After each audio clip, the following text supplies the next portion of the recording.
ఈ అందరి కుటుంబాలతో మాట్లాడినా వీళ్ళందరూ అంటా ఉన్నారు 1,00,000 రూపాయలు తీసుకుని మీరే అంటారు కదా, అంతేనా? నా మాట కాదు, మీ మాట కదా. 1,00,000 రూపాయలు వాళ్ళు 1,00,000 ఓకే, 1,00,000నే కదా. సో ఇగో 1,00,000 రూపాయలు మరి కడియం కావ్య తీసుకుందా, కడియం సిఆర్ తీసుకున్నా నాకు తెలియదు. నీ ఆన్సర్లు తీసుకుర్రా. ఒక్క వారం రోజులు టైం ఇస్తా ఉన్నా.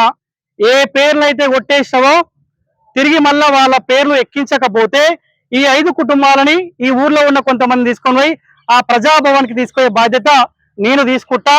ఆ అవకాశం నాకు ఇవ్వకు, వీళ్ళకి ఇవ్వకు.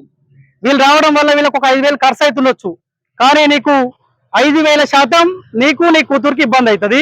ఈ 5 కుటుంబాలకు నాకు కలిపియొద్దని రిక్వెస్ట్ చేస్తా ఉన్నా, డిమాండ్ చేస్తా ఉన్నా. దయచేసి రేవంత్ రెడ్డి గారు, నీ కరుడు కట్టిన కాంగ్రెస్ కార్యకర్తలు వాళ్ళ పేర్లు కొట్టేసిరు, ఆయన అనుచరులకు ఇచ్చుకున్నంట. నాకు మరొకసారి చెప్తున్నా, ఈ అవకాశం నాకు ఇవ్వద్దని. నీ కాళ్ళ మీద పడ్డది కదా, ఈ తల్లి సాక్షి చెప్తా ఉన్నా. ఈ తల్లిని అడిగి తీసుకొని వస్తే satellite channels, YouTube, social media మొత్తం ఈ తల్లి దగ్గరనే కూర్చోబెడతా. నీ పరిస్థితి ఏందో, నీ బిడ్డ పరిస్థితి ఏందో ఒక్కసారి నువ్వు ఆలోచించుకో. ఈ రాత్రికి ఆలోచించుకొని ఈ వారం రోజుల్లోపు వీళ్ళ పేర్లు వీళ్ళకి ఎక్కియాల్సిందిగా డిమాండ్ చేస్తా ఉన్నా.